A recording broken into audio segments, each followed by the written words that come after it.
اعوذ باللہ من الشیطان الرجیم بسم اللہ الرحمن الرحیم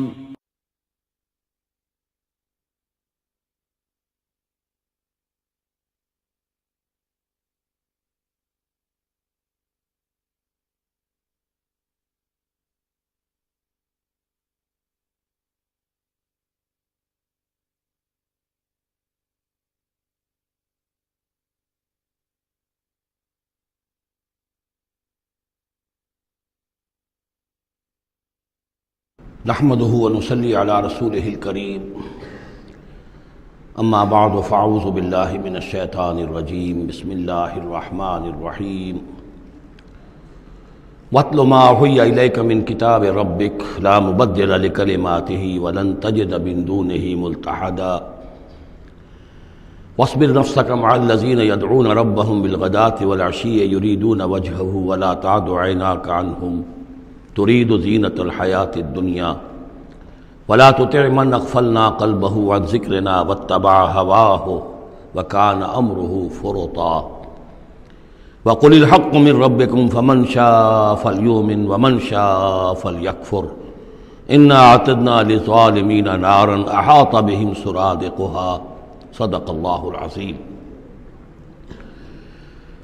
اور پڑھا کرو اس میں سے کہ جو وحی کیا گیا ہے آپ کی جانب آپ کے رب کی کتاب میں سے،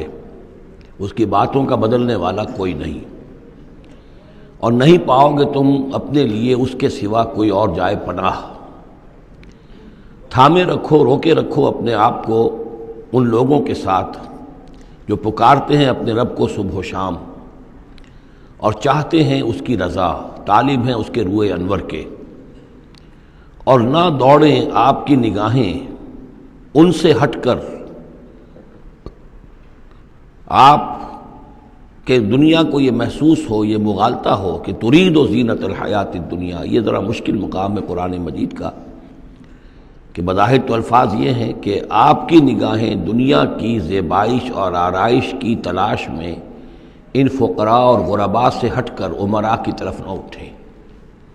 لیکن ظاہر بات ہے کہ حضور صلی اللہ علیہ وسلم کی یہ شان نہیں تھی، لہذا اس میں جو بات سمجھ میں آتی ہے وہ یہ ہے کہ ایسا نہ ہو کہ آپ کے التفات کی وجہ سے دنیا یہ محسوس کرے کہ ان کی نگاہ میں بھی وقت اور اہمیت جو ہے وہ دنیاوی مال و دولت اور اسباب کی ہے۔ کسی داعی حق کے لیے یہ معاملہ بہت ہی نازک ہوتا ہے کہ ایک طرف جو حالات و واقعات ہیں اس کے اعتبار سے، جو حقائق ہیں اس کے اعتبار سے، معاشرے کے جو اونچے طبقات ہوتے ہیں، جو وہاں سرداری یا کسی اور طرح کی سربراہی کے منصب پر فائز ہوں یا ان کے پاس فراوانی ہو دولت کی، اب ظاہر بات ہے کہ ان کا ایک اثر و رسوخ ہوتا ہے معاشرے میں۔ ان میں سے کوئی ایک شخص ایمان لے آئے تو وہ بہت سے لوگوں کے برابر ہو جائے گا، جیسے حضرت عمر رضی اللہ اور ابو جہل کو حضور نے دونوں کو پیش کیا اللہ کے سامنے کہ اللہ ان میں سے ایک کو ضرور میری جھولی میں ڈال دے۔ ظاہر بات ہے کہ اس سے اسلام کو تقویت حاصل ہوگی، اور اس سے یہ ہے کہ جن مسلمانوں پر کا قافیہ تنگ ہوا ہے، جن کو ستایا جا رہا ہے، اگر کوئی بڑا آدمی ایمان لے آئے گا تو ان کو بھی سہارا ملے گا، جیسے کہ حضرت عمر اور حضرت حمزہ کے ایمان لانے کے بعد جو غرباء تھے، فقراء تھے اور جو غلام تھے انہیں ستایا جا رہا تھا، انہیں کچھ ریلیف ملا ہے۔ اس حوالے سے ایک طرف تو اس کی ضرورت ہوتی ہے کہ ان کی طرف توجہ کی جائے، التفات رکھا جائے، تاکہ اگر وہ ایمان لے آئے تو اس سے ایمان کو بھی تقویت ہو، اسلام کو تقویت ہو، مسلمانوں کو بھی فائدہ پہنچے۔ دوسری طرف یہ اندیشہ ہوتا ہے کہ غرباء کا دل نہ دکھے، تیسری طرف یہ کہ لوگ یہ نہ سمجھیں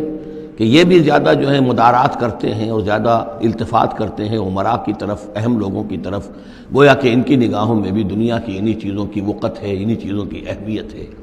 تو یہ تین طرف کے چیز سمجھیے کہ یہ چکی دو پارٹوں والی نہیں، تین پارٹوں والی ہے، کہ جس میں کوئی داعی جو ہوتا ہے وہ اس مخمصے میں آ جاتا ہے کہ ایک طرف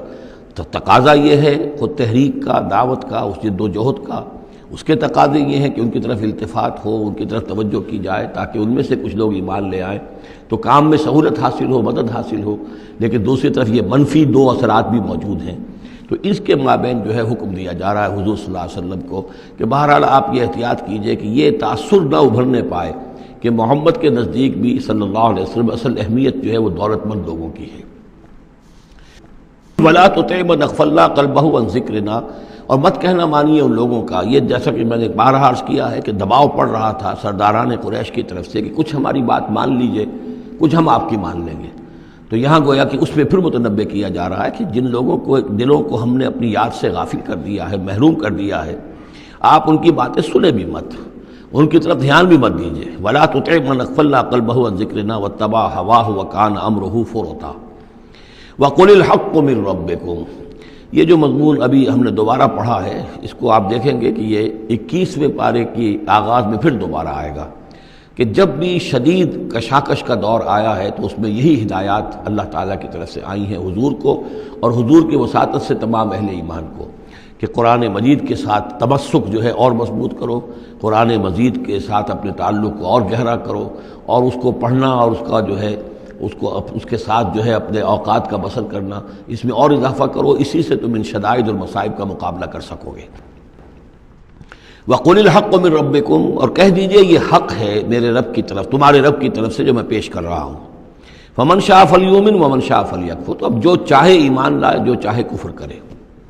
یہ بالکل وہی بات ہے جو سورۃ الدہر میں کہی گئی ہے کہ اما شاکرا و اما کفورا، ہم نے پورا اختیار دے دیا، انا ہدیناہ السبیل اما شاکرا و اما کفورا، یہ اختیار ہم نے انسان کو دیا ہے، چاہے شکر گزار بندہ بنے، چاہے کفران نعمت کی روش اختیار کرے۔ تو یہاں انداز یہ ہے کہ آپ ان کفار سے کہہ دیں کہ میں دعوت پیش کر رہا ہوں، اب تمہیں ایمان لانا ہے لاؤ، کفر کرنا ہے کفر کرو، لیکن بین کی کوئی بات نہیں ہو سکتی ہے، کوئی گیو اینڈ ٹیک، کوئی جو ہے کمپرومائز یہ ممکن نہیں ہے۔ قل الحق من ربکم، ٹیک اٹ اور لیو اٹ، یہ حق ہے تمہارے رب کی طرف سے، چاہے اسے چھوڑ دو تو پورے کو چھوڑنا ہوگا، قبول کرنا ہے تو پورے کو کرنا ہوگا۔ فمن شاء فلیؤمن ومن شاء فلیکفر انا اعتدنا للظالمین نارا، ہم نے ظالموں کے لیے، کافروں کے لیے، مشرکوں کے لیے آگ تیار کر رکھی ہے، احاط بہم سرادقها، اس کی قناتیں ان کا احاطہ کر لیں گی، وہ قناتوں کی شکل میں آگ ہوگی، ان کو گھیرے میں لے لیں گی۔ وَإِن يَسْتَغِيثُوا، اور اگر وہ پیاس سے جہاں بلب ہو کر پانی مانگیں گے، یغاثوا بماء کالمہل یشفی الوجوہ، تو انہیں ایسا پانی دیا جائے گا پینے کے لیے کہ جیسے بھول، یہ جو مہل کے ترجمے کئی کیے گئے ہیں، کھولتے تیل کی تلچھٹ، لاوا، پگھلا ہوا تانبا اور پیپ وغیرہ، مان سدید، ان میں، اور وہ اتنا گرم ہوگا یشفی الوجوہ کہ ان کے چہروں کو بھون دے گا۔ بیس الشراب، بہت ہی بری شے ہوگی پینے کی، وساعت مرتفقہ، اور یہ ان کے لیے ان کی آرام گاہ جو بنے گی جہنم، بہت ہی بری آرام گاہ ہوگی۔ اس کے برعکس وہی سائملٹینیس کنٹراسٹ کا اسلوب، ان الذین آمنوا وعملوا الصالحات، جو لوگ ایمان لائیں اور نیک عمل کریں، انا لا نضیع اجر من احسن عملا، ہمارا یہ اصول نہیں ہے کہ جو لوگ اچھے عمل کریں ان کے اجر کو ہم ضائع کر دیں، ان کا اجر بھرپور انہیں ملے گا۔ اولئک لہم جنات عدن تجری من تحتہم الانہار، یہ وہ لوگ ہیں کہ جن کے لیے ہیں وہ رہنے والے باغات، ریزیڈینشل گارڈنز، جن کے دامن میں ندیاں بہتی ہوں گی، یحلون فیہا من اساور من ذہب، انہیں پہنائے جائیں گے وہاں کنگن سونے کے، ویلبسون ثیابا خضرا من سندس، اور ان کو وہ پہنیں گے وہاں پر کپڑے سبز رنگ کے، باریک ریشم کے اور گاڑھے ریشم کے، یعنی اوپر کا لباس جو ہوگا وہ باریک ریشم کا ہوگا اور جو نیچے کا لباس ہوگا وہ گاڑھے ریشم کا ہوگا۔ متکئین فیہا علی الارائک، اور وہ وہاں پر تکیہ لگائے ہوئے، ٹیک لگائے ہوئے بیٹھے ہوں گے تختوں کے اوپر۔ نعم الثواب، کیا ہی اچھا بدلہ ہوگا، وحسنت مرتفقہ، اور کیا ہی خوب ان کے لیے آرام گاہ ہوگی۔ 5ویں رکوع میں ایک مکالمہ آ رہا ہے دو اشخاص کا۔ ایک شخص وہ ہے کہ جس کو اللہ نے دنیاوی نعمتیں جو بھی اس دور کی تھیں بھرپور دی ہیں، مادی وسائل بھرپور دے رکھے ہیں، اور وہ اس قدر اس کا معاملہ ٹھیک چل رہا ہے کہ ہوتے ہوتے اس کی نگاہ اب اللہ کی طرف سے ہٹ کر ان مادی اسباب و وسائل ہی پر جم گئی ہے، اس کا توکل اور اعتماد اسی پر قائم ہو گیا ہے۔ ایک دوسرا شخص ہے دنیاوی اعتبار سے مرفع الحال نہیں ہے، اس کے پاس دولت نہیں ہے، دنیاوی چیزیں نہیں ہیں، لیکن وہ اللہ تعالیٰ کی معرفت اسے حاصل ہے۔ وہ اس دولت مند آدمی کو کوئی نصیحت کرتا ہے کہ تم اللہ کو بھول گئے ہو، تمہیں چاہیے کہ ہم تمام چیزوں کے اوپر جو بھی اللہ نے تمہیں دی ہے اس کا شکر ادا کرو، اس کا حق ادا کرو۔ لیکن اس نے اپنے گھمنڈ میں آ کر اسے بہت تلخ جواب دیا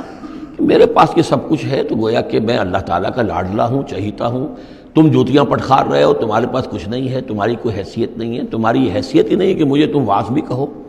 لیکن یہ کہ اس پر پھر جو ان کے درمیان معاملہ ہوا تو انہوں نے کہا، اس شخص نے، کہ ہو سکتا ہے کہ اللہ تعالیٰ تمہارے اس سارے دولت کو اور مال و اسباب کو ضائع کر دے، لیکن یہ کہ اس نے کہا کیسے ہو سکتا ہے، میں نے سارا بندوبست ٹھیک کیا ہوا ہے۔ بہرحال نتیجہ یہ نکلا کہ اللہ تعالیٰ نے اس کی اس پوری دولت کو ایک طریقے سے ضائع کر دیا، اور پھر وہ اپنے ہتھیلیاں ملتا رہ گیا، کف افسوس ملتا رہ گیا، اور اس نے کہا ہائے کاش کہ میں نے اپنے رب کے ساتھ شرک نہ کیا ہوتا۔ حالانکہ اس پورے رکوع میں کہیں کسی دیوی کا، دیوتا کا، کسی اور الہہ کا کوئی ذکر نہیں ہے۔ تو اس رکوع میں سمجھنے کی بات یہ ہے کہ ایک شرک ہے مادہ پرستی کا شرک، مادی اسباب و وسائل پر اتنا تکیہ ہو جائے، اتنا توکل ہو جائے، اتنا اعتماد ہو جائے کہ پھر اللہ تعالیٰ کو انسان بھول جائے، مسبب الاسباب پر سے نگاہ ہٹ جائے، اور وہ سمجھے کہ سارا اعتماد اور توکل میرا ان مادی اسباب و وسائل پر ہے۔ تو یہاں گویا کہ اس نے ان مادی وسائل و اسباب ہی کو اپنا معبود بنا لیا ہے۔ تو یہ شرک ہے جو اس دور کا سب سے بڑا شرک ہے۔ اس دور میں بت پرستی کا شرک بہت کم رہ گیا ہے، اب ستارہ پرستی کا شرک کہاں رہ گیا ہے؟ کون لوگ ہیں جو ستاروں کو پوجتے ہیں؟ اب تو انسان سمجھتا ہے ستاروں تک تو ہم پہنچ ہی جائیں گے، ہمارا علم تو پہنچ ہی چکا ہے، چاند تک ہم اتر آئے ہیں، اب چاند کو کون پوجے گا؟ یہ جو اب ساری جو ہے اب جو پوجا پاٹ ہو رہی ہے وہ تو مادہ پرستی کی ہے، وہ دولت کی ہے، وہ در حقیقت یا وہ نظریاتی طور پر وطن پرستی ہے، اس کا ایک شرک ہے۔ تو یہ اس دور کے شرک کو سمجھنا بہت ضروری ہے، اور یہ رکوع اس اعتبار سے کہ اس میں کسی دیوی دیوتا کا ذکر نہیں ہے۔ تو شرک کون سا کیا اس نے؟ وہ شرک یہی ہے کہ اس نے دنیاوی مال و اسباب اور مادی اسباب و ذرائع کے اوپر اپنے سارے توکل کو جو ہے اس کے ساتھ منسلک کر دیا، یہی گویا کہ اس کو معبود بنا لینا ہے۔ وَاضْرِبْ لَهُم مَثَلَ الرَّجُلَيْنِ، ان کے لیے بیان کیجئے دو اشخاص کی مثال۔ جعلنا لأحدهما جنتین من اعناب، ان میں سے ایک کو ہم نے دیے تھے دو باغ انگوروں کے، وحففناہما بنخل، اور ان دونوں کو گھیرے میں لیا ہوا تھا کھجوروں کے درختوں نے۔ اب دیکھیے کہ انگوروں کی بیلیں ہیں، اور چونکہ ادھر ادھر سے ہوا تیز نہ آئے تو کھجوروں کے جھنڈ جو ہیں وہ چاروں طرف لگے ہوئے ہیں، تاکہ ان کے مابین جو اس کی انگوروں کی بیلیں ہیں وہ بڑی محفوظ ہیں۔ وجعلنا بینہما زرعا، اور ان کے درمیان کھیتی بھی تھی، یعنی یہ کہ اناج کا سامان بھی ہے اور انگوروں کی بیلیں بھی ہیں، اور یہ کہ کھجوروں کے درخت بھی ہیں۔ کلتا الجنتین آتت اکلھا، اور وہ دونوں باغات اپنا پھل دیتے تھے، ولم تظلم منہ شیئا، سال بسال پھل آ رہا ہے، سال ہر سال ہو گئے، ہر سال پھل آ رہا ہے، اس میں کوئی کمی نہیں کرتے تھے۔ جب یہ چیز چلتی رہتی ہے تو آدمی کا خود بخود ایک توکل جو ہے وہ اس چیز کے ساتھ وابستہ ہو جاتا ہے، وہ بھول جاتا ہے کہ اس کی اللہ تعالیٰ کے فضل و کرم سے ہے یا اللہ کے اذن سے ہے، بلکہ یہ کہ وہ انہی چیزوں کو سمجھ بیٹھتا ہے کہ یہ دائم ہے اور قائم ہے۔ وَفَجَّرْنَا خِلَالَهُمَا نَهْرًا، اور ہم نے ان کے مابین ایک نہر بھی نکال دی تھی، آب پاشی کا بھی پورا نظام موجود ہے۔ وَكَانَ لَهُ ثَمَرٌ، اور اس کے میوے بھی تھے، یعنی یہ بھی تھا کہ باغ جو ہے پھلا ہوا اس وقت، انگور بھی ہیں اور کھجور بھی جو ہے درخت جو ہیں لدے ہوئے ہیں۔ اور ایک اس کا مفہوم یہ بھی ہے میرے نزدیک جو زیادہ راجح ہے کہ اس کو اولاد بھی اللہ نے خوب دی تھی۔ جیسے درختوں پر پھل لگتا ہے تو انسان کے لیے اس کی اولاد جو ہے اس کے پھل کی حیثیت رکھتی ہے، تو گویا کہ اس کو اولاد بھی ملی تھی۔ فقال لصاحبہ وہو یحاورہ، تو کہا اس نے اپنے ساتھی سے، ان سے وہ گفتگو کر رہے تھے، آپس میں گفتگو کر رہا، انا اکثر منک مالا واعز نفرا، میں تم سے کہیں بڑھ کر ہوں مال میں اور نفری میں۔ اب یہ نفری کے حوالے سے میں نے کہا نا لہو ثمر، اس کے بیٹے بھی تھے، اولاد بھی تھی، تو اس کے حوالے سے وہ نفری کی بات بھی کر رہا ہے، میرے بازو بھی بہت ہیں۔ وَدَخَلَ جَنَّتَهُ، اور وہ داخل ہوا اپنے باغ میں، وَهُوَ ظَالِمٌ لِنَفْسِهِ، اور وہ اپنے جان پر ظلم کر رہا تھا، یعنی اسی گمراہی کے اندر مبتلا تھا۔ قَالَ مَا أَظُنُّ أَن تَبِيدَ هَٰذِهِ أَبَدًا، انہوں نے کہا میں نہیں سمجھتا کہ یہ باغ بھی کبھی اجڑ سکتا ہے۔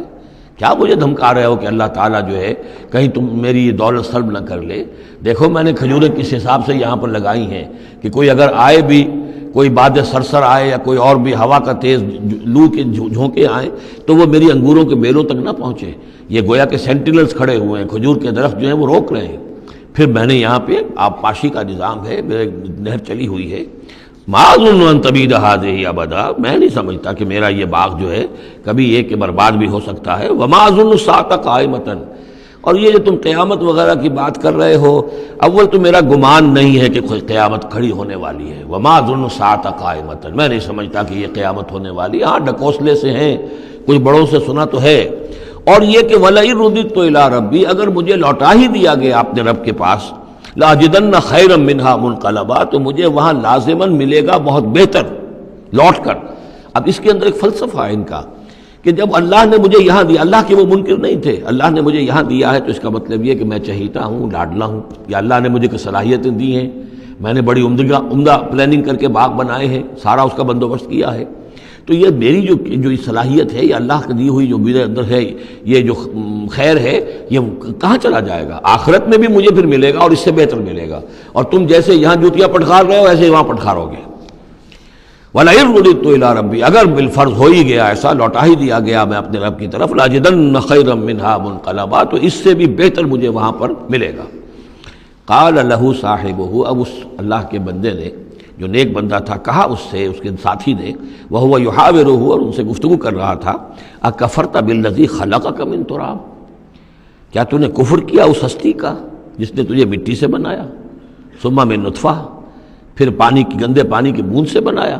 ثم سواک رجلا، پھر تجھے ایک پورا انسان بنا کر کھڑا کر دیا۔ اب یہاں اور تجھے کفر کون سا کیا؟ یعنی یہ کہ وہ رب مان رہا ہے اللہ کو، اور رب کے ساتھ اس نے کسی اور کا ذکر نہیں کیا ہے۔ مطلب یہ کہ آخرت کا انکار در حقیقت اللہ کا انکار ہے۔ اگر تم آخرت کے بارے میں جو کہہ رہے ہو کہ نہیں میں نہیں سمجھتا کہ یہ کوئی ہونے والی بات ہے، تو چاہے تم اللہ کو اقرار کر رہے ہو، لیکن حقیقت میں اگر آخرت کو نہیں مانتے تو گویا کہ اللہ کا انکار ہے۔ لَٰكِنَّ هُوَ اللَّهُ رَبِّي، لیکن جہاں تک میرا معاملہ ہے، میں نے تو اللہ کو اپنا رب مانا ہوا ہے، وہی میرا مالک ہے، آقا ہے، وَلَا أُشْرِكُ بِرَبِّي أَحَدًا، اور میں اپنے رب کے ساتھ کسی کو شریک نہیں ٹھہراتا۔ وَلَوْلَا إِذْ دَخَلْتَ جَنَّتَكَ قُلْتَ مَا شَاءَ اللَّهُ، اور کیوں نہ ایسا ہوا کہ اللہ کے بندے جب تو اپنے باغ میں داخل ہوا، تو نے باغ دیکھا، پھلا ہوا ہے، ہرا بھرا ہے، ہر طرف منظر جو ہے بڑا دل خوشکن منظر ہے، تو کہتا ما شاء اللہ۔ یہ پھر وہی مجلسی کلمہ آ گیا جس میں توحید کوٹ کوٹ کر بھری ہوئی ہے، ماشاء اللہ، یہ جو اللہ نے چاہا، جو اللہ نے چاہا، یہ سب اس کے فضل و کرم سے ہے۔ لا قوت الا باللہ، کوئی طاقت نہیں ہے اللہ کے سوا۔ اگر اللہ کی طرف سے یہ بات نہ ہوتی تو میرے اندر کوئی صلاحیت نہیں تھی، اللہ ہی کی ہے در حقیقت، یہ دین ہے اسی کی عطا ہے۔ ان ترن انا اقل منک مالا و ولدا، اگر تم دیکھ رہے ہو کہ میں تم سے کم ہوں مال میں بھی اور اولاد میں بھی، فعسى ربی ان یؤتینی خیرا من جنتک، تو مجھے تو اپنے رب کے بارے میں یہ یقین ہے کہ وہ جب چاہے مجھے تیرے باغ سے بہتر باغ دے سکتا ہے۔ وَيُرْسِلَ عَلَيْهَا حُسْبَانًا، اور تیرے باغ کے اوپر وہ کوئی اوپر سے کوئی لو کا جھونکا ایسا بھیج سکتا ہے، من السماء، آسمان سے، فَتُصْبِحَ صَعِيدًا زَلَقًا، کہ یہ پورا باغ جو ہے یہ جو ایک ایسا چٹیل میدان ہو کر رہ جائے کہ یہاں کوئی درخت رہے نہ بیلے رہے۔ معلوم ہوا کہ ہر چیز جب آنکھ کھلی گل کی تو موسم تھا خزاں کا، یہ ہو سکتا ہے، عین ممکن ہے۔ اور یصبح ماؤہا غوراً، یا اللہ آسمان سے کوئی ایسی نہ بھی بھیجے کوئی چیز بلا، تو اس کا پانی ہی جو تمہارا یہ جو چشمہ چل رہا ہے، وہ پانی ہی اگر زمین کے اندر گہرا اتر جائے، یہ چشمہ خشک ہو جائے، فلن تستطیع لہ طلبا، اور پھر تو پانی کہیں سے لا نہ سکے، تو یہ باغ خود بخود اچڑ جائے گا۔ یہ سارے امکانات ہیں، مسبب الاسباب نے تمہارے لیے اس وقت سارے اسباب جمع کر رکھے ہیں، جب چاہے گا ان میں سے کسی ایک سبب کی بھی اگر تناب کھینچ لے تو یہ سارا معاملہ جو ہے یہ تو شیش محل کی طرح کا ہے، ایک ہی جو پتھر ہے وہ اس سب کو چکنا چور کر دے گا۔ وَأُحِيطَ بِثَمَرِهِ، معلوم ہوتا کہ وہ بہت ہی کوئی اللہ کا پہنچا ہوا شخص تھا، جو اللہ کا دوست تھا، اور اس کا دل دکھایا اس شخص نے، جس کو تانا دیا اسے انا خیر من کہ انا اکثر منک مالا و ولدا، تو اس حوالے سے اس کا دل دکھا ہے۔ اور یہ جان لیجئے کہ کسی اللہ والے کا من عادى لی ولیا فاذنته للحرب، تو ایک حدیث قدسی ہے، جو شخص میرے کسی ولی کے ساتھ دشمنی کرے پھر میری طرف سے اس کے خلاف اعلان جنگ ہے، تو اس نے چونکہ یہ دل دکھایا ہے۔ اور فارسی کا ایک شعر بھی بڑا مزیدار ہے کہ ہیچ قوم را خدا رسوا نہ کرد، تا دلے صاحب دلے نامد میں درد، کسی صاحب دل کے دل کو ٹھیس لگتی ہے، درد اس کے اندر پیدا ہو جاتا ہے، صاحب دل ہو، اللہ کی محبت اس کے دل میں ہو اور اسے ٹھیس پہنچے، تو تا دلے صاحب دلے نامد میں درد، ہیچ قوم را خدا رسوا نہ کر، قومیں بڑی رسوا ہو جاتی ہیں کسی ایک اللہ والے کی کہ دل جو ہے اس کی دل کو اگر تکلیف پہنچے۔ تو وَأُحِيطَ بِثَمَرِهِ، اس کا سارا ثمر سمیٹ لیا گیا، اللہ تعالیٰ نے جو کچھ اس کو دیا تھا وہ سلب کر لیا، باغ بھی ختم ہوا، اولاد بھی ختم ہوئی۔ فَأَصْبَحَ يُقَلِّبُ كَفَّيْهِ عَلَىٰ مَا أَنفَقَ فِيهَا، تو وہ رہ گیا اپنے ہاتھوں کو ملتا ہوا، اپنی ہتھیلیوں کو ملتا ہوا، جسے ہم کہتے ہیں کفِ افسوس ملنا۔ یقلب کفیہ علی ما انفق فیہا، جو کچھ اس نے خرچ کیا تھا، انویسٹ کیا تھا، محنت کی تھی، کتنا عرصہ لگا تھا اس باغ کے پلاننگ میں، باغ کو اس نے لگایا تھا، کہاں کہاں سے پودے لایا ہوگا، ما انفق فیہا وہی خاویۃ علی عروشہا، اور وہ باغ جو ہے گرا پڑا ہوا تھا اپنی چھتریاں کے اوپر، کیونکہ جو انگور کی بیلیں ہوتی ہیں وہ ٹٹیاں ہوتی ہیں، چھتریاں ہوتی ہیں، وہ سب اوندھی پڑی ہیں۔ وَيَقُولُ يَا لَيْتَنِي لَمْ أُشْرِكْ بِرَبِّي أَحَدًا، اور اس وقت وہ کہہ رہا تھا ہائے میری شامت، کیا کاش کہ میں نے اپنے رب کے ساتھ شرک نہ کیا ہوتا۔ اب یہ کون سا شرک ہے؟ اس پوری اس گفتگو کے اندر کہیں کسی دیوی کا، دیوتا کا، کسی کا ذکر نہیں ہے، کسی کی شفاعت کا ذکر نہیں ہے۔ یہ ہے ہمارا آج کا نقشہ مادہ پرستی کا، آج کی ہماری ذہنیت جو ہے پوری کی پوری اس رکوع کے اندر موجود ہے۔ وَلَمْ تَكُنْ لَهُ فِئَةٌ يَنْصُرُونَهُ، اور نہ ہوئی پھر اس کی کوئی جماعت، کوئی اس کی فوج ہوتی جو اس کی مدد کرتی من دون اللہ، اللہ کے مقابلے میں۔ وَمَا كَانَ مُنْتَصِرًا، اور نہ ہی وہ اس قابل تھا کہ کسی سے انتقام لے۔ کس سے انتقام لے؟ سارا فیصلہ تو اللہ کی طرف سے ہوا ہے۔ هُنَالِكَ الْوَلَایَةُ لِلَّهِ الْحَقِّ، یہاں تو حکومت اور اختیار کل کا کل اللہ ہی کے لیے ہے، سچے اللہ کے لیے جو الحق ہے۔ یہ ولایا ہے واو کے زبر کے ساتھ۔ والی کہتے ہیں حاکم کو، مالک کو والی، والی سے ولایا بنتا ہے۔ ولی کہتے ہیں دوست، پشت پناہ، اور اس سے ولایا بنتا ہے، ولایت باہمی۔ اللہ ولی الذین آمنوا یخرجہم من الظلمات الی النور، اور الا ان اولیاء اللہ لا خوف علیہم ولا هم یحزنون، یہ ولایت ہے واو کے زیر کے ساتھ۔ اور والی ہونا کسی کا، فلاں ملک کا والی فلاں تھا، یعنی وہاں کا حکمران تھا، بادشاہ تھا، تو یہاں کی بادشاہی، یہاں کا اختیار، هنالک الولایۃ للہ الحق، کل ولایت اللہ ہی کے حق میں ہے۔ ہوا خیر ثوابا و خیر عقبا، یقیناً وہی بہتر ہے انعام دینے والا، اور وہی بہتر ہے نتیجے کے اعتبار سے، عاقبت کے اعتبار سے۔ وَاضْرِبْ لَهُم مَثَلَ الْحَیَاةِ الدُّنْیَا، اور ان کے لیے ذرا بیان کیجئے ایک مثال دنیا کی زندگی کے لیے۔ کَمَاءٍ أَنزَلْنَاهُ مِنَ السَّمَاءِ، جیسے پانی کہ ہم نے اتارا آسمان سے، فَاخْتَلَطَ بِهِ نَبَاتُ الْأَرْضِ، اس کے ساتھ رل مل کر زمین کا جو سبزہ ہے وہ نکل آیا۔ فَأَصْبَحَ حَشِيمًا تَذْرُوهُ الرِّيَاحُ، اب یہ ایک لمبی بات ہے جسے مختصر کیا گیا کہ پھر کچھ عرصے کے بعد وہ سبزہ جو ہے وہ زرد پڑ جاتا ہے، پھر دھوپ کے اندر سوکھ کر پیلا ہو گیا، پھر چورا چورا ہو گیا، پھر وہ چٹیل زمین کی زمین رہ گئی۔ تو زندگی کا یوں سمجھیے کہ جیسے فصل لے لیجئے، کھیت کے اندر آپ نے بیج ڈالے ہیں، ہل چلایا ہے، پانی دیا ہے، اب فصل ہے، لہرا رہی ہے، ہریاول ہے، بڑا دل خوش کن منظر ہے۔ کچھ دنوں کے بعد اسی فصل کے اوپر جو زردی آ جاتی ہے، پھر وہ پک گئی ہے، اس کے بعد وہ کٹ جاتی ہے، کٹنے کے بعد پھر وہی منظر وہی ہے، وہی ویران منظر ہے، اور کہیں کہیں جو ہے وہ جو بھی توڑی کے تن کے کچھ پڑے ہوئے ہیں، اللہ اللہ خیر صلی اللہ۔ یہ جو سائیکل ہے، یہ پلانٹ لائف کی سائیکل ہے، 3 مہینے کی ہے، 4 کی ہے، 6 کی ہے، 7 کی ہے، یہی ہے نا۔ لیکن یہی سائیکل ایک بڑے پیمانے پر انسانی زندگی کی ہے۔ ایک بچہ پیدا ہوا، اس وقت جو ہے بڑی خوشیاں منائی گئیں، پھر وہ بڑا جوان ہوا، قوی ہوا، طاقت والا ہوا،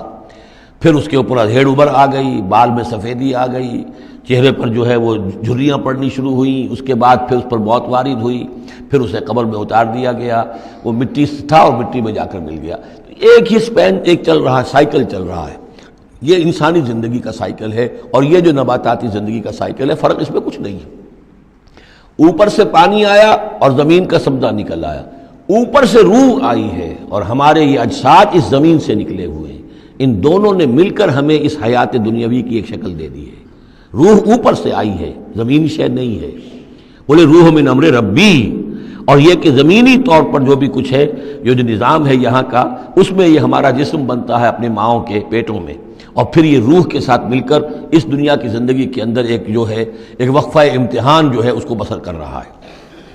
وَاضْرِبْ لَهُم مَثَلَ الْحَیَاةِ الدُّنْیَا، ان کے لیے دنیا کی زندگی کی مثال بھی بیان کیجئے، کَمَاءٍ أَنزَلْنَاهُ مِنَ السَّمَاءِ، جیسے کہ پانی جو ہم نے اتارا آسمان سے، فَاخْتَلَطَ بِهِ نَبَاتُ الْأَرْضِ، تو پھر اس کے ساتھ سبزہ جو ہے زمین کا رل مل کر نکل آیا، فَأَصْبَحَ حَشِيمًا، پھر وہ ہو گیا چورا چورا، تَذْرُوهُ الرِّيَاحُ، کہ جنہیں ہوائیں لیے اڑتی ہیں، اڑتی پھر رہی ہیں۔ وَكَانَ اللَّهُ عَلَىٰ كُلِّ شَيْءٍ مُقْتَدِرًا، اور یہ اللہ تعالیٰ جو ہے ہر شے پر قادر ہے۔ اس کے لیے جیسے یہ سائیکل چل رہا ہے تمہارا نباتاتی، ایسے ہی حیواناتی ہے، ایسا ہی تمہارا انسانی زندگی کا ہے۔ المال والبنون زینت الحیات الدنیا، یہ زینت کا لفظ 3 مرتبہ اس صورت میں آیا ہے، اور یہ اس کا عمود ہے، میں بتا چکا ہوں آپ کو۔ انا جعلنا ما علی الارض زینۃ لہا لنبلوہم ایہم احسن عملا۔ پھر آیا ترید و زینت الحیات الدنیا، اے نبی دیکھیے کہ ان لوگوں کو گمان نہ ہو کہ محمد بھی دنیا کی زندگی کی زیبائش اور آرائش ہی پر ریجھے ہوئے ہیں، معاذ اللہ صلی اللہ علیہ وسلم۔ اب یہاں فرمایا یہ دنیا کی زندگی جو تمہاری ہے، اس میں اولاد اور مال یہ تمہارے لیے زیبائش ہے، آرائش ہے، لیکن کتنی دیر کی؟ صرف اس زندگی کا معاملہ ہے، اسی کے لیے یہ ساز و سامان ہے جو برت لوگے، یہ رشتے جو ہیں یہ بھی یہاں ہی کے لیے ہیں۔ آخر میں تو ظاہر بات ہے کہ پھر جو ہے تمہیں اکیلے جا کر پیش ہونا اللہ کی عدالت میں، نہ کوئی باپ تمہارا ساتھ دے گا، نہ کوئی بیوی ساتھ دے گی، نہ کوئی بیٹا ساتھ دے گا۔ کلہم آتی ہے یوم القیامت فردا، اگلی سورۃ جو ہے سورہ مریم، اس کے اندر یہ بات آ رہی ہے، اکیلے اکیلے جو ہے پھر وہ اپنا پورا محاسبہ جو ہے اس کو فیس کرنا ہے۔ المال والبنون زینت الحیات الدنیا، مال اور بیٹے یہ دنیا کی زندگی کی رونق ہے۔ والباقیات الصالحات، باقی رہنے والی تو نیکیاں ہیں۔ نیکی کوئی کمائی ہے اس 30 سال میں، 40 سال میں، 50 سال میں، تو ان کے لیے بقا ہے، مال کے لیے کوئی بقا نہیں ہے۔ الباقیات الصالحات خیر عند ربک ثواب و خیر عملا، وہ یقیناً بہتر ہیں تیرے رب کے نزدیک ثواب کے اعتبار سے، بدلے کے اعتبار سے بھی، اور توقع اور امید کے اعتبار سے۔ امید اگر کوئی لگانی ہے تو یہ مال اسباب سے نہ لگاؤ، امید اگر لگانی ہے تو اولاد سے نہ لگاؤ، امید لگانی ہے تو کوئی نیکی اگر ہے اور آخرت میں اس کا اجر و ثواب کی توقع ہے تو تمہارے لیے سہارا جو ہے اصل بننا چاہیے وہ۔ وَيَوْمَ نُسَيِّرُ الْجِبَالَ، اب یہ قیامت کا نقشہ کھینچا جا رہا ہے،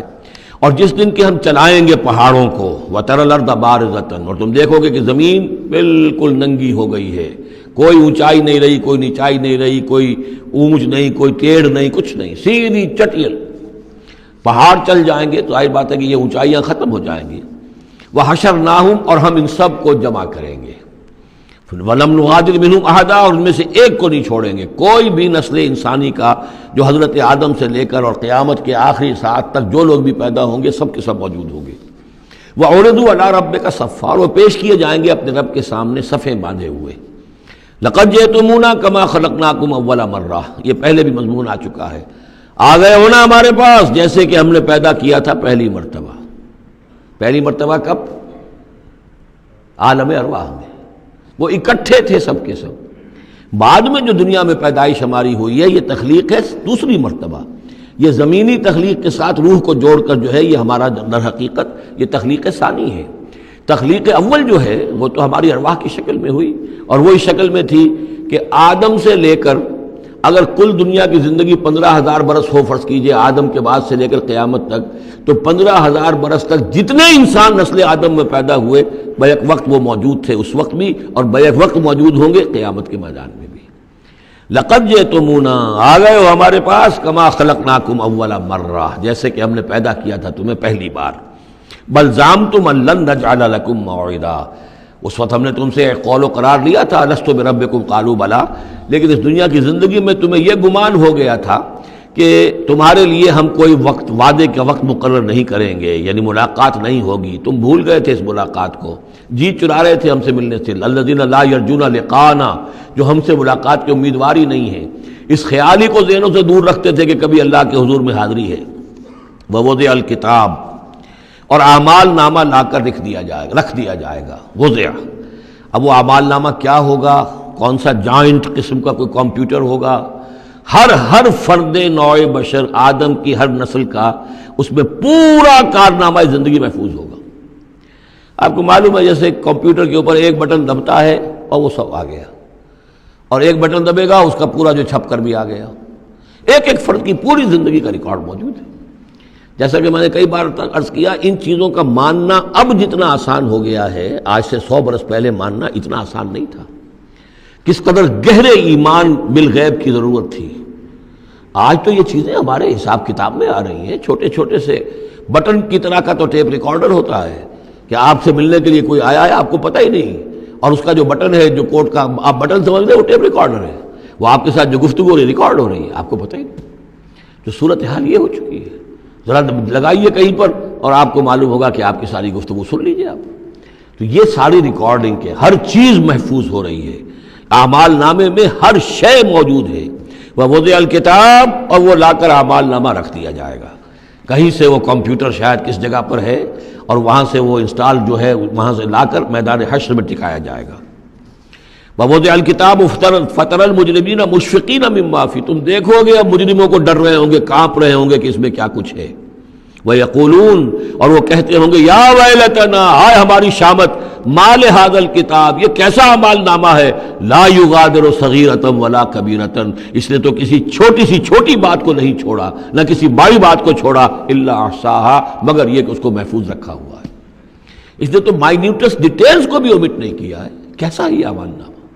ما لہذا الکتاب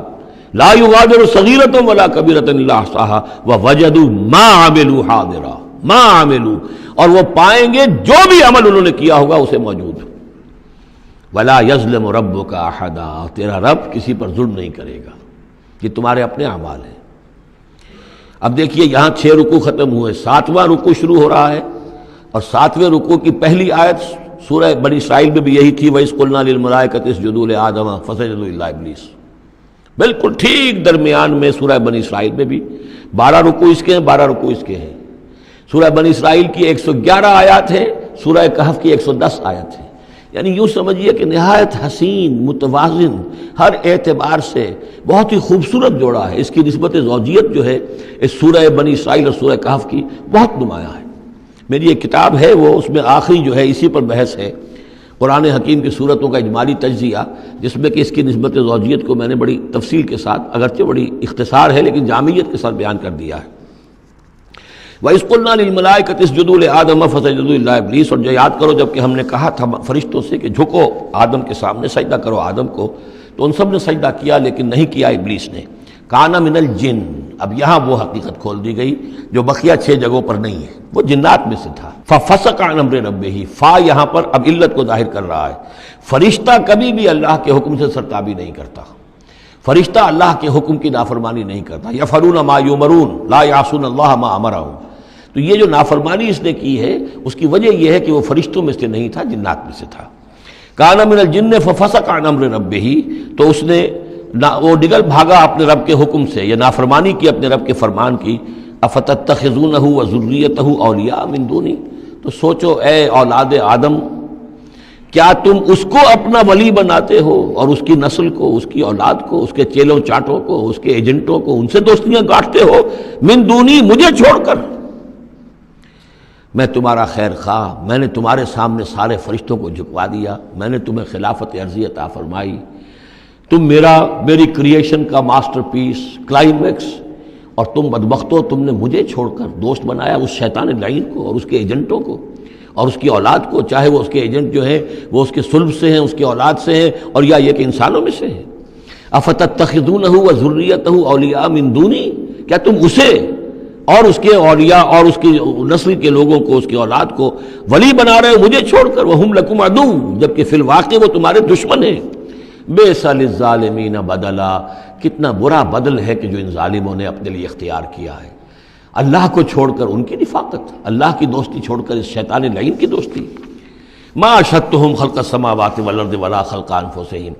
میں نے تو ان جنات کو نہ تو انہیں شہید بنایا تھا آسمان اور زمین کی تخلیق کا، اور نہ ان کے اپنی تخلیق کا.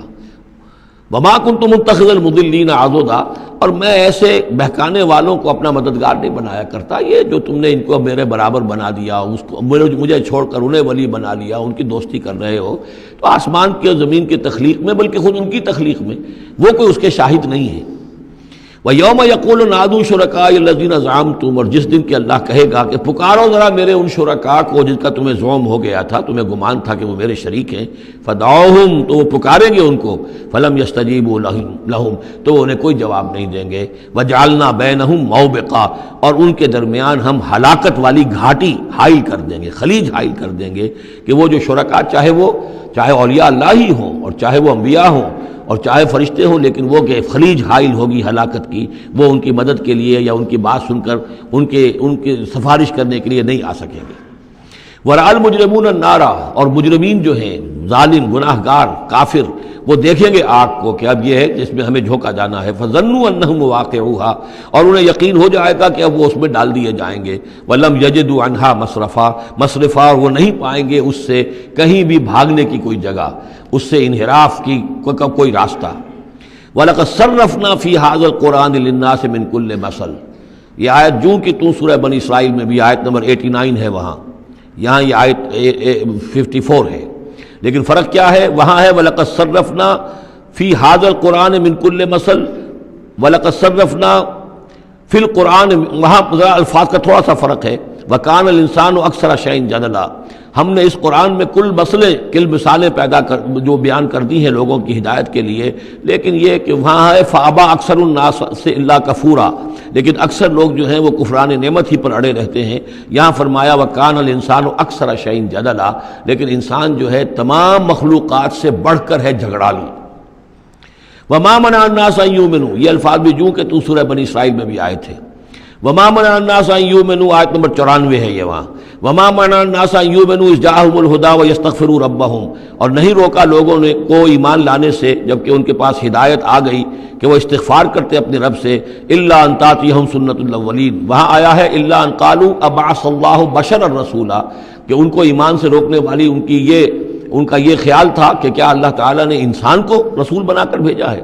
یہاں فرمایا الا ان تاتیہم سنت الاولین، ان کو جو روکا گیا ہے وما منع الناس ان یؤمنوا اذ جاءهم الہدی، یہ جو رک گئے ہیں جب ہدایت ان کے پاس آ گئی کہ ایمان نہیں لا رہے اور استغفار نہیں کر رہے، الا ان تاتیہم سنت الاولین، مگر یہ کہ ان پر آ کر رہے گی اب وہی جو پہلو کا جو انجام ہوا تھا وہی ان کے اوپر بھی مسلط ہوگا، او یاتیہم العذاب قبلا، یا یہ کہ عذاب ان کے سامنے آ جائے گا۔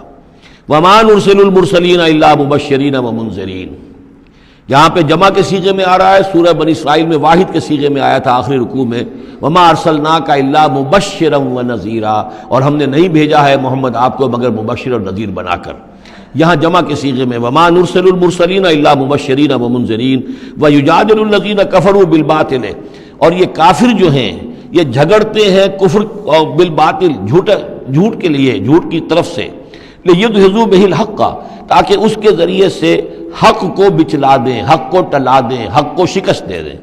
یہ جھگڑ رہے ہیں، دلیل بازی کر رہے ہیں، مناظرے کر رہے ہیں، حجتیاں کر رہے ہیں۔ وَيُجَادِلُ الَّذِينَ كَفَرُوا بِالْبَاطِلِ لِيُدْحِضُوا بِهِ الْحَقَّ وَاتَّخَذُوا آيَاتِي وَمَا أُنذِرُوا هُزُوًا، اور انہوں نے میری آیات کو اور جو انہیں انذار کیا گیا، خبردار کیا گیا، اس کو ہنسی مذاق اور ٹھٹھا بنا لیا ہے۔ وَمَنْ أَظْلَمُ مِمَّنْ ذُكِّرَ بِآيَاتِ رَبِّهِ، اس شخص سے بڑھ کر ظالم کون ہوگا جسے اس کے رب کی آیات کے ذریعے سے نصیحت کی جائے، یاد دہانی کرائی جائے، فَأَعْرَضَ عَنْهَا، پھر بھی وہ اعراض کرے ان آیات الہیہ سے، وَنَسِیَ مَا قَدَّمَتْ يَدَاهُ، اور بھول جائے کہ اس کے دونوں ہاتھوں نے آگے کیا بھیجا ہوا ہے، کیا کرتوت ہیں جو بھیجے ہوئے ہیں۔ اگر تو ایمان لے آتا، ان آیات سے استفادہ کرتا، اپنے کیے پر پچھتاتا، توبہ کرتا، اس دنیا ہی میں اپنے سابقہ گناہوں کی اللہ تعالیٰ سے معافی لے کر جاتا، لیکن یہ کہ یہاں تو صورت یہ ہے کہ وَمَنْ أَظْلَمُ مِمَّنْ ذُكِّرَ بِآيَاتِ رَبِّهِ، اسے تذکیر کی گئی، نصیحت کی گئی اس کے رب کی آیات سے، فَأَعْرَضَ عَنْهَا، اس نے اعراض کیا، وَنَسِیَ مَا قَدَّمَتْ يَدَاهُ، اور بھولے رہا وہ کہ کیا کچھ اس نے آگے بھیجا ہوا ہے، کیا جھان جکاڑ جو ہے اس نے عاقبت کے لیے تیار کیا ہوا ہے۔ اِنَّا جَعَلْنَا عَلَىٰ قُلُوبِهِمْ أَكِنَّةً أَن يَفْقَهُوهُ، یہ مضمون بھی آ چکا ہے سورہ بنی اسرائیل میں،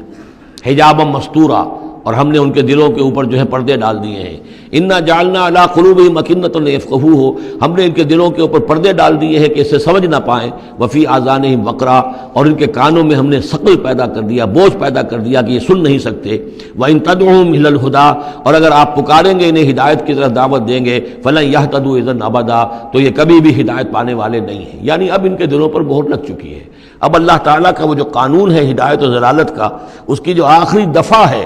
وہ ان کے اوپر لگ چکی ہے، ان کے اوپر اپلائی ہو چکی ہے۔ وَرَبُّكَ الْغَفُورُ ذُو الرَّحْمَةِ، اور آپ کا رب جو ہے بہت بخشنے والا ہے، بہت رحمت والا ہے۔ لَوْ يُؤَاخِذُهُم بِمَا كَسَبُوا لَعَجَّلَ لَهُمُ الْعَذَابَ، اگر وہ جو کچھ بھی ان کی کمائیاں ہیں، جو کرتوت ہیں، ان کے اوپر فوراً مواخذہ کر لیتا تو بہت جلدی ان کو عذاب جو ہے بھیج دیتا۔ اس سے پہلے آ چکا ہے، پھر زمین کے اوپر تو کوئی ایک انسان بھی باقی نہ رہتا اگر فوری طور پر انسان کو جو ہے سزا دے دی جائے۔ لَعَجَّلَ لَهُمُ الْعَذَابَ، تو اللہ تعالیٰ یقیناً بہت جلدی دے دیتا ان کو عذاب۔ بل لَهُم مَوْعِدٌ، نہیں، ان کے لیے ایک وقت ہے، وعدے کا وقت ہے جو معین ہے۔ لَن يَجِدُوا مِن دُونِهِ مَوْعِلًا، وہ اس سے کہیں سرکنے کی جگہ نہیں پائیں گے۔ جب وہ اجل آ جائے گی، جب وہ موعد آ جائے گا، جو وعدے کا وقت آ جائے گا، پھر جیسے پہلے ہم پڑھ چکے ہیں، لا يستقدمون ولا يستاخرون، نہ اب آگے جا سکیں گے نہ پیچھے۔ وَتِلْكَ الْقُرَىٰ أَهْلَكْنَاهُمْ لَمَّا ظَلَمُوا، اور یہ وہ بستیاں ہیں جن کا کہ ذکر ہم قرآن مجید میں بار بار کر چکے ہیں. یہ احقاف کے اندر جو لوگ آباد تھے، اور یہ جو حجر میں لوگ تھے، اصحاب الایکا تھے، وہ عمورہ اور صدوم کی بستیاں تھیں. وَتِلْكَ الْقُرَىٰ أَهْلَكْنَاهُمْ لَمَّا ظَلَمُوا، ہم نے ان کے رہنے والوں کو ہلاک کیا جبکہ انہوں نے ظلم کی روش اختیار کی، شرک کی اور کفر کی روش اختیار کی. وَجَعَلْنَا لِمَهْلِكِهِمْ مَوْعِدًا، اور ان کی بھی ہلاکت اور بربادی کے لیے ہم نے ایک وعدے کا وقت معین کر دیا تھا. اس وقت معین سے پہلے عذاب ان پر بھی نہیں آ سکتا تھا. وَإِذْ قَالَ مُوسَىٰ لِفَتَاهُ لَا أَبْرَحُ حَتَّىٰ أَبْلُغَ مَجْمَعَ الْبَحْرَيْنِ أَوْ أَمْضِيَ حُقُبًا. اب یہ دو رکوع ہیں کہ جن میں حضرت موسیٰ علیہ السلام کے ایک سفر کا ذکر ہے. روایات میں جو بات معلوم ہوتی ہے، اور وہ اس قرآن مجید کے بیان کے ساتھ وہ چیز مطابقت رکھتی ہے، اس لیے بیان کر رہا ہوں کہ حضرت موسیٰ کو اللہ تعالیٰ نے حکم دیا کہ فلاں جگہ پر جاؤ اور وہاں تمہیں ہمارا ایک بندہ ملے گا،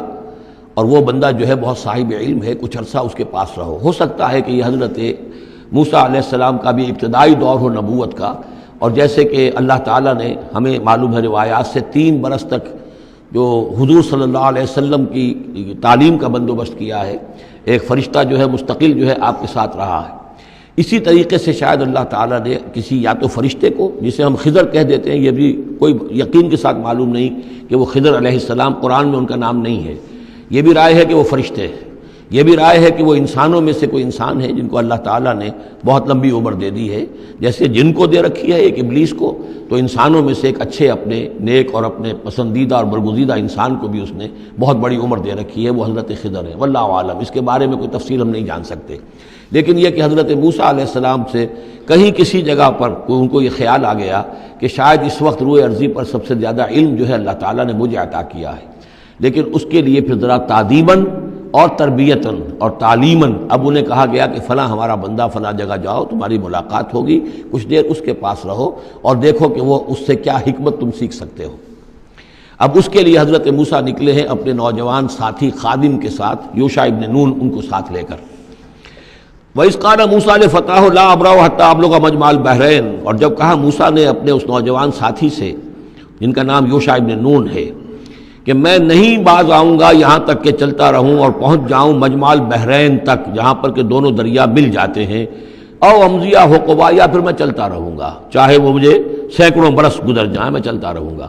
بتایا گیا تھا مجمع البحرین پر وہ ملے گا، اور خاص نشانی اس کی بتا دی گئی تھی کہ ہمارا وہ بندہ وہاں ملے گا تمہیں.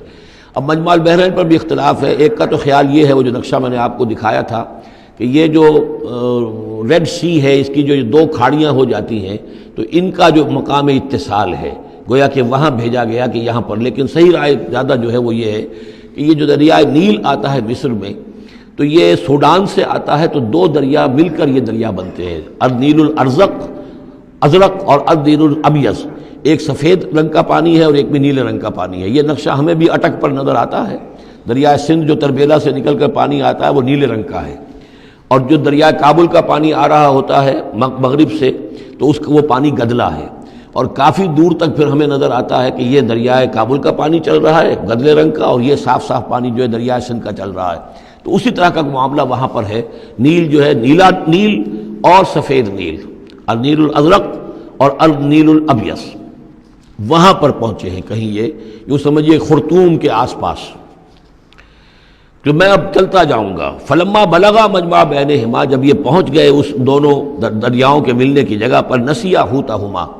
یہ بتا دیا گیا تھا کہ ایک جو مچھلی ہے تل کر اس کو ساتھ لے لینا تاکہ تمہارے وہ غذا کا کام بھی دے گی، اور اسی کو نشانی بنانا تھا اللہ نے بتانے کے لیے کہ کس جگہ پر وہ اس شخص سے ملاقات ہوگی. جب وہ پہنچے ان دونوں کی مجمع کے مقام پر، نسیا حوتہما، تو انہوں بھول گئے اپنی اس مچھلی کو. فاتخذ سبیلہ فی البحر سربا، اور وہ مچھلی جو ہے وہ زندہ ہو کر، حالانکہ بھنی ہوئی تھی تلی ہوئی تھی، وہ زندہ ہو کر اور اس نے وہ سرنگ سی بنا کر اور سمندر میں چلی گئی. فلما جاوزا، اب یہ نقشہ جو ہے یہ ان کے جو ساتھی تھے یوشع ابن نون، انہوں نے دیکھا ہے اپنی نگاہ سے کہ یہ معاملہ ہوا ہے، لیکن یہ کہ اس کا تذکرہ کرنا حضرت موسیٰ علیہ السلام سے بھول گئے. فلما جاوزا، جب وہ وہاں سے آگے نکل گئے، قال لفتاه آتنا غداءنا، انہوں نے اپنے اس نوجوان ساتھی سے کہا، خادم سے، کہ بھائی ہمارا وہ کھانا لے آؤ، ناشتہ لے آؤ. لقد لقینا من سفرنا ھذا نصبا، اب ہمیں اس سفر سے کوئی تکان طاری ہو گئی ہے، ایگزاسشن ہو رہی ہے. اور یہاں یہ نقطہ بیان کیا ہے مفسرین نے کہ چونکہ اس اصل مقام سے آگے نکل آئے تھے اس لیے اب تکان ہوئی ہے، ورنہ جو مقام تک پہنچنا تھا وہاں تک انہیں تکان کا کوئی احساس نہیں ہوا۔ قال ارأیت اذ اوینا الی الصخرۃ، اس نوجوان نے یہ کہا خادم نے کہ آپ دیکھیے وہ جب ہم اس چٹان کے پاس تھوڑی دیر کے لیے رکے تھے سستانے کے لیے، فإنی نسیت الحوت، تو میں اس مچھلی پر نگاہ رکھنا بھول گیا، اس کی حفاظت کرنا بھول گیا، وما انسانی الا الشیطان ان اذکرہ، اور شیطان نے مجھے بلائے رکھا کہ میں آپ سے ذکر بھی نہیں کر سکا، واتخذ سبیلہ فی البحر، وہ تو زندہ ہو کر اور اس نے اپنا راستہ بنایا اور سمندر میں اتر گئی یا دریا میں اتر گئی، عجبا، بہت عجیب یہ واقعہ تھا جو پیش آیا تھا۔ قال ذالک ما کنا نبغی، اب حضرت موسیٰ نے کہا اسی کے تو ہم تلاش میں تھے، یہی تو نشانی بتائی گئی تھی کہ یہاں پر، اب چلو واپس وہیں۔ فارتدا علی آثارہما قصصا، تو وہ اب لوٹے اپنے نقوش پا کو دیکھتے ہوئے، چونکہ وہیں پہنچنا ہے اب جہاں پر کہ وہ مچھلی جو ہے وہ زندہ ہو کر اور دریا میں اتر گئی تھی۔ فوجد عبدا من عبادنا، اب جو وہاں پہنچے تو پایا ہمارے بندوں میں سے ایک خاص بندے کو، آتیناہ رحمتا من عندنا، ہم نے اسے رحمت عطا کی تھی خاص اپنے پاس سے، وعلمناہ من لدنا علما، اور اسے علم سکھایا تھا خاص اپنے پاس سے۔ یہ علم لدنی ایک اصطلاح ہے جو یہیں سے لفظ اخذ کیا گیا ہے۔ ایک علم وہ ہے جو ہم سیکھتے ہیں، جو بھی پڑھتے ہیں سیکھتے ہیں، تفسیر پڑھی ہے، عربی پڑھی ہے، نحو پڑھی ہے، فقہ پڑھی ہے، یہ علم حاصل ہو رہا ہے، یا جیوگرافی پڑھی ہے، تاریخ پڑھی ہے۔ ایک وہ علم ہے جو اللہ کسی کے دل میں ڈال دیتا ہے بغیر کسی مادی طور پر دنیاوی اعتبار سے کسی تحصیل علم کی مشقت سے گزرے ہوئے، اس کو علم لدنی کہتے ہیں۔ لدن کہتے ہیں نزدیک، لدن اللہ، لدنی، ہم نے اپنے پاس سے، اپنے خاص خزانہ فضل سے، خاص خزانہ فیض سے اسے علم عطا کیا تھا۔ ہم نے اسے رحمت بھی دی تھی، آتیناہ رحمتا من عندنا وعلمناہ من لدنا علما۔ قال لہ موسیٰ، ان سے کہا موسیٰ نے، هل اتبعک، اگر آپ اجازت دیں تو میں کچھ عرصہ آپ کے ساتھ رہوں، علی ان تعلمنی مما علمت رشدا، لیکن اس لیے اس شرط کے ساتھ کہ آپ مجھے بھی سکھائیں کچھ جو آپ کو علم دیا گیا ہے اور جو بڑی سعادت مجھے اللہ نے بتایا ہے کہ آپ کو اللہ نے بڑا عقل، بڑی سمجھ بوجھ اور بڑی حکمت عطا کی ہے۔ قال انک لن تستطیع معی صبرا، انہوں نے کہا کہ دیکھو تم میرے ساتھ رہ کر صبر نہیں کر سکو گے۔ وکیف تصبر علی ما لم تحط بہ خبرا، اور کیسے صبر کرو گے اس چیز پر کہ جس کا کہ علم تمہارے پاس نہیں ہے، جس کا تم نے احاطہ نہیں کیا ہے، تمہیں تو بات بڑی غلط لگے گی، عجیب سی لگے گی۔ قال ستجدنی انشاءاللہ صابرا، حضرت موسیٰ نے کہا کہ نہیں انشاءاللہ آپ مجھے صابر پائیں گے، میں صبر کروں گا، ولا اعصی لک امرا، اور میں آپ کی کسی حکم کی خلاف ورزی نہیں کروں گا۔ اب دیکھیے یہاں انشاءاللہ صبر کے ساتھ تو آ گیا، ولا اعصی لک امرا، آپ کے حکم کی خلاف ورزی نہیں کروں گا، یہاں انشاءاللہ نہیں آیا ہے، اور اسی میں خلاف ورزی ہو گئی، یعنی یہ کہ انہوں نے جو حکم دیا تھا پھر اس کی وہ پابندی نہیں کر پائے۔ ولا تقولن لشیء انی فاعل ذلک غدا، اس کے ساتھ اس کو جوڑ لیجئے جو ہم پڑھا ہے اسی صورت میں، حضور سے کہا گیا تھا کبھی نہ یہ کہیے گا، یہاں بھی کہتے ہیں انشاءاللہ میں کوشش کروں گا، انشاءاللہ اللہ تعالیٰ کے فضل و کرم سے میں آپ کے حکم کی خلاف ورزی نہیں کروں گا۔ قال فإن اتبعتنی، اب یہ حکم ہے ان کا، انہوں نے کہا کہ اگر تم میرے ساتھ چلنا چاہتے ہو، رہنا چاہتے ہو، فلا تسألنی عن شیء، تو کسی چیز کے بارے میں مجھ سے خود مت پوچھنا، حتی احدث لک منہ ذکرا، یہاں تک کہ میں خود اس کے بارے میں کوئی تذکرہ کروں، بس دیکھتے جاؤ جو بھی میرے ساتھ ہو رہا ہے، دیکھتے رہو، آبزرو کرو، چپ رہو، خاموش رہو، میں جب مناسب سمجھوں گا جو اصل حکمت ہے ان چیزوں کی کہ جو تمہارے مشاہدے میں آئیں گی وہ میں تمہیں بتا دوں گا، لیکن تم مجھ سے سوال نہیں کرو گے۔ فانطلقا، اب وہ دونوں چلے، گویا کہ حضرت موسیٰ نے وہ بات مان لی۔ حتی اذا رکبا فی السفینۃ، یہاں تک کہ جب وہ دونوں سوار ہوئے کشتی میں، خرقہا، اب ان صاحب نے، یہ جو صاحب موسیٰ انہیں کہیں یا حضرت خضر کہیں، انہوں نے کشتی کا ایک تختہ اکھاڑ دیا۔ قال خرقتہا لتغرق اہلہا، اب حضرت موسیٰ علیہ السلام کہاں خاموش رہنے والے تھے، اتنا غلط کام کر رہے ہو تم، ساری اس کشتی کو ڈبونا چاہتے ہو، کیا تم نے توڑ ڈالا ہے، پھاڑ دیا ہے اس کشتی کو تاکہ غرق کر دو اس کے اندر جو سوار ہیں ان سب کو؟ لقد جئت شیئا امرا، یہ تو آپ نے ایک بہت غلط کام کیا، بہت بھاری ایک جرم ہے جو آپ سے سرزد ہوا ہے۔ قال الم اقل انک لن تستطیع معی صبرا، انہوں نے کہا کیا میں نے نہیں کہا تھا کہ تم میرے ساتھ صبر نہیں کر سکو گے؟ تو اصل بات سمجھ لیجئے وہ کیا ہے کہ دنیا میں جو ظاہر میں کوئی عمل ہو رہا ہوتا ہے ہم اس کو دیکھتے ہیں، اس کے پیچھے اللہ کی کیا مشیت کام کر رہی ہے وہ ہمیں نظر نہیں آتی۔ بظاہر کوئی شے ہمارے لیے بری ہے، اس کے پیچھے کوئی خیر آ رہا ہے، ہم اس بری چیز کو برا سمجھ کر اور وہ ہم جو ہے نالا و شیون کا معاملہ اختیار کر لیتے ہیں۔ عسیٰ ان تکرہوا شیئا وہو خیر لکم وعسیٰ ان تحبوا شیئا وہو شر لکم واللہ یعلم وانتم لا تعلمون۔ یہ ہے اصل میں وہ بات کہ جو سورہ بقرہ میں ہم نے پڑھی تھی۔ ہو سکتا ہے تم کسی چیز کو برا سمجھو جبکہ حقیقت میں وہ تمہارے لیے بہتر ہو، اور ہو سکتا ہے کہ تم کسی چیز کو اچھا سمجھو، حقیقت میں تمہارے لیے وہ مضر ہو۔ اللہ جانتا تم نہیں جانتے، تو تفویض الامر ہونا چاہیے اللہ کی طرف، اے اللہ جو تجھے میرے لیے پسند ہے۔ لیکن یہ جو بھی فرشتے کر رہے ہوتے ہیں، اور ظاہر بات ہے یہ بھی ہو سکتا ہے فرشتے ہوں یا اولیاء اللہ میں سے کسی کی روح ہے، تو جیسا کہ شاہ ولی اللہ کا قول میں نے آپ کو سنایا ہے کہ وہ بھی ملائکہ کے طبقہ اسفل میں شامل ہو جاتے ہیں، اور وہی اللہ تعالیٰ کے احکام کی جو ہے تنفیذ کرتے ہیں۔ تو یہ شرعی احکام نہیں ہے، یہ تکوینی احکام ہے۔ کسی کا بچہ جو ہے چھت کے اوپر سے گرا مر گیا، اب وہ تو چیخ رہا ہے، ماں بھی چیخ رہی ہے، بہن بھائی بھی چیخ رہے ہیں، اب کیا پتا کہ یہ بچہ جو ہے اگر بڑا ہو جاتا تو یہ ماں باپ کے لیے سوہان روح ہوتا۔ اللہ نے ان کے لیے خیر کیا ہے کہ اس بچے کو اس وقت لے لیا ہے، لیکن انہیں تو پتہ نہیں کہ آئندہ کیا ہونا تھا۔ تو ہم ظاہر کو دیکھ کر جو ہے گھبرا جاتے ہیں اور اس کو اپنے لیے برا سمجھ بیٹھتے ہیں، جبکہ اللہ تعالیٰ کی بیدک الخیر، اللہ کے ہاتھ میں خیر ہی خیر ہے، لیکن ہماری شارٹ سائٹڈنس ہے کہ جس کی وجہ سے ہم چیزوں کو کسی اور رنگ میں لے رہے ہیں۔ اس کے لیے یہ تین واقعات ہیں کہ جو انہوں نے دکھائے گئے۔ قال لا تؤاخذنی بما نسیت ولا ترہقنی من امری عسرا، تو انہوں نے کہا، حضرت موسیٰ نے عرض کیا لا تؤاخذنی بما نسیت، مجھ سے مواخذہ نہ کیجئے اس پر کہ میں بھول گیا کہ میں نے آپ سے وعدہ کیا تھا کہ میں آپ سے کوئی سوال نہیں کروں گا، ولا ترہقنی من امری عسرا، اور نہ دباؤ ڈالیے مجھ پر میرے معاملے میں کچھ زیادہ سختی نہ کیجئے، ایسا نہ ہو کہ ایک ہی دفعہ کی میری اس غلطی کے اوپر کہتے ہیں جاؤ اب یہاں سے، بلکہ ذرا یہ نرمی کیجئے۔ فانطلقا، پھر چلے دونوں، حتی اذا لقیا غلاما قتلہ، جب ایک نوجوان سے ملاقات ہوئی اس نے قتل کر دیا اس کو، حضرت خضر نے۔ قال قتلت نفسا زکیۃ بغیر نفس، حضرت موسیٰ علیہ السلام پھر بولے یہ کیا کیا آپ نے؟ ایک بے گناہ جان کو آپ نے قتل کر دیا اس کے بغیر کہ اس نے کسی کا خون بہایا ہو۔ لقد جئت شیئا نکرا، یہ تو آپ نے بہت ہی نامعقول حرکت کی ہے۔ قال علم انک لن تستطیع معی صبرا، اب انہوں نے بھی ذرا ڈانٹ کے انداز میں کہا علم اقل لک، کیا میں نے نہیں کہا تھا تم سے کہ تم میرے ساتھ صبر نہیں کر سکو گے؟ قال ان سألتک عن شیء بعدها فلا تصاحبنی، حضرت موسیٰ نے عرض کیا کہ اچھا ٹھیک ہے، اب اگر تیسری مرتبہ مجھ سے غلطی ہو جائے، دوسری مرتبہ اور مجھے معافی دے دیں، اگر اب میں اس کے بعد کوئی آپ سے سوال کروں تو پھر ٹھیک ہے، آپ مجھے اپنے ساتھ نہ رکھیے گا، فلا تصاحبنی، پھر یہ کہ میں اپنا راستہ لے لوں گا۔ قد بلغت من لدنی عذرا، میری جانب سے آپ نے جو ہے حجت قائم کر دی ہے، اور آپ عذر جو ہے اب آپ کر سکتے ہیں کہ آپ مجھے اپنے ساتھ نہ رکھیں، یعنی خطا میری ہے۔ فانطلقا، پھر چلے، حتی اذا اتیا اہل قریۃ استطعما اہلہا، اور جب یہاں تک کہ وہ پہنچے ایک بستی والوں کے پاس، وہاں انہوں نے ان سے چاہا کہ وہ انہیں کھانا کھلائیں، مسافر جیسے ہوتے ہیں کہ بھائی ہم لوگ آئے ہیں، مسافر ہیں، آپ کی بستی میں آئے ہیں تو ہمیں کھانا کھلائیے۔ فابوا ان یضیفوہما، تو وہاں کی بستی والوں نے، وہ ایسے کچھ کٹھور اور شقی لوگ تھے، انکار کر دیا ان کی ضیافت سے، انہیں کچھ کھانے کو نہیں دیا۔ فوجدا فیہا جدارا، وہاں انہوں نے دیکھا ایک دیوار، یرید ان ینقضہ، کہ بالکل گرنے کو ہے، ٹوٹنے کو ہے، گرنے کو ہے۔ فاقامہ، تو وہ حضرت خضر نے اس کو سیدھا کر دیا، بنا دیا اور سیدھا کر دیا، مضبوط کر دیا۔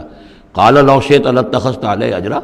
تو حضرت موسیٰ نے پھر کہا کہ اگر آپ چاہتے، یہ اتنے ناہنجار لوگ، انہوں نے مسافروں کو کھانا تک نہیں دیا اور آپ نے بغیر مزدوری لیے ہوئے ان کا کام کر دیا، ان کی دیوار سیدھی کر دی۔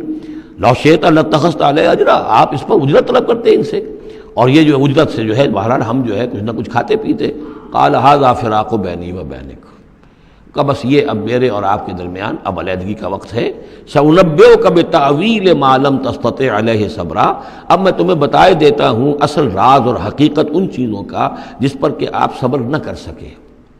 اما السفینہ، جہاں تک اس کشتی کا معاملہ ہے، فکانت لمساکین یعملون فی البحر،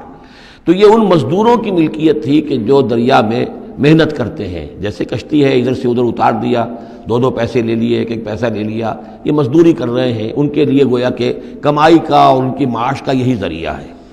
فاردت ان اعیبھا، میں نے یہ چاہا کہ اس کو عیب دار کر دوں۔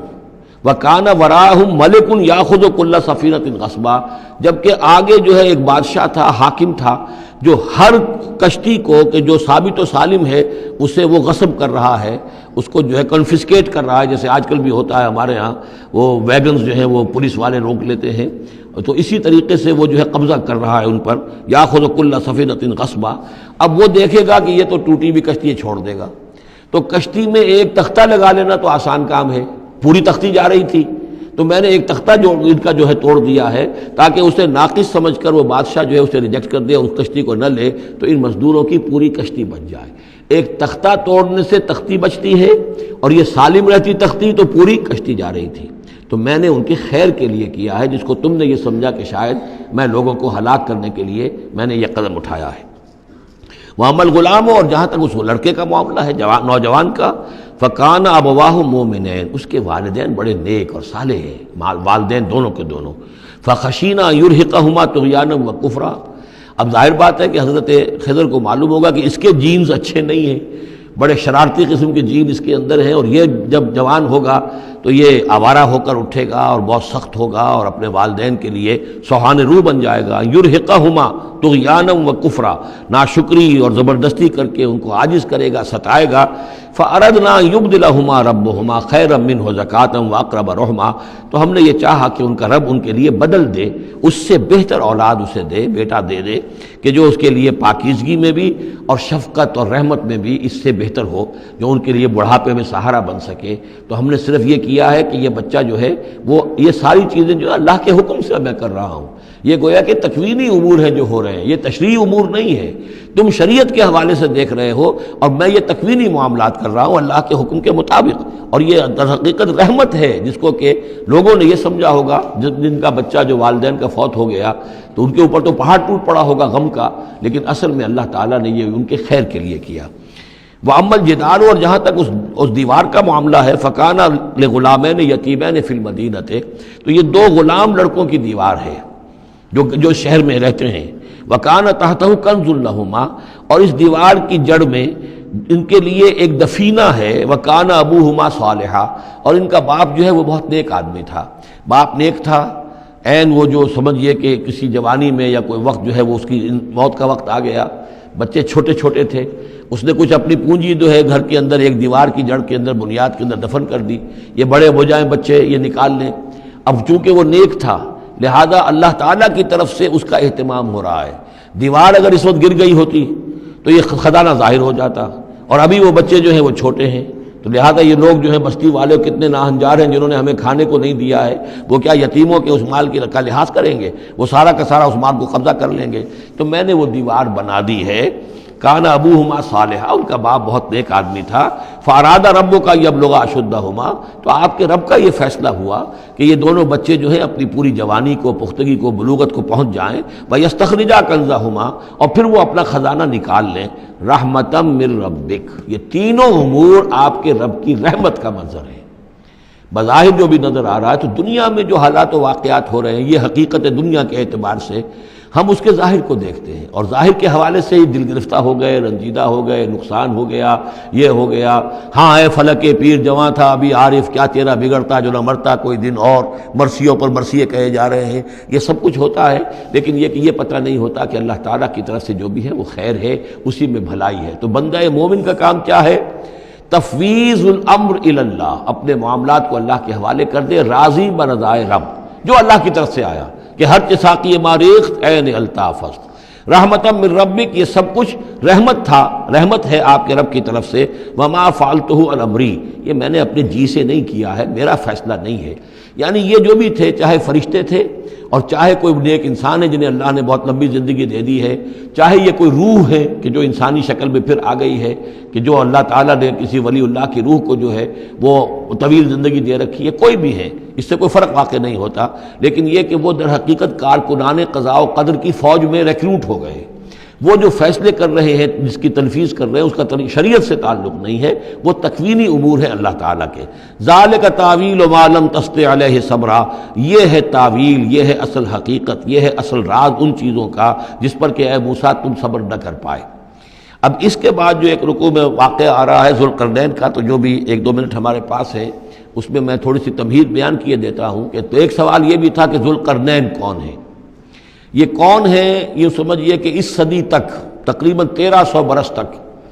ہمارے مفسرین ان کے علم میں نہیں تھا کہ کوئی اتنا بڑا بادشاہ رہا ہو جتنا بڑے بادشاہ کا ذکر ابھی ذوالقرنین کے حوالے سے آئے گا۔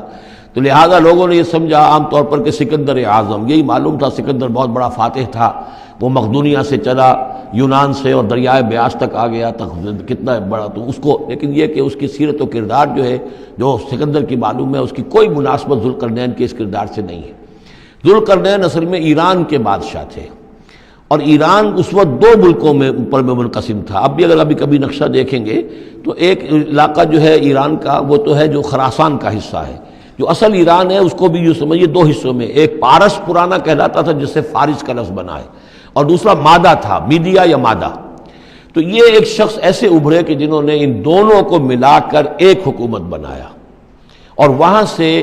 سلطنت ایران کا جو یوں سمجھیے کہ جو ان کا ایک سنہرا دور ہے، اور ان کی عظمت و سطوت جس کی کہ وہ بہت زیادہ جس پر فخر کرتے ہیں، اس لیے کہ ایرانی قوم بڑی نیشنلسٹ ہے، نسل پرست ہے، ان کے اندر اپنی تاریخ پر، اپنی روایات پر جو ہے وہ بہت ان کو فخر ہے۔ تو وہاں سے وہ دور شروع ہوا، اور انہوں نے پھر اس علامت میں کہ میں نے دو ملکوں کو جوڑ کر ایک بنایا ہے، اپنے تاج کے اندر دو سینگ لگا لیے تھے، اور وہ جو ہے ذوالقرنین یہ لقب ان کا ہو گیا تھا۔ اس کے حوالے سے سوال کیا گیا، اور اس کے بارے میں تفصیل جو اگلے رکوع میں آئے گی۔ بارک اللہ لی ولکم فی القرآن العظیم ونفعنی وإیاکم بالآیات والذکر الحکیم۔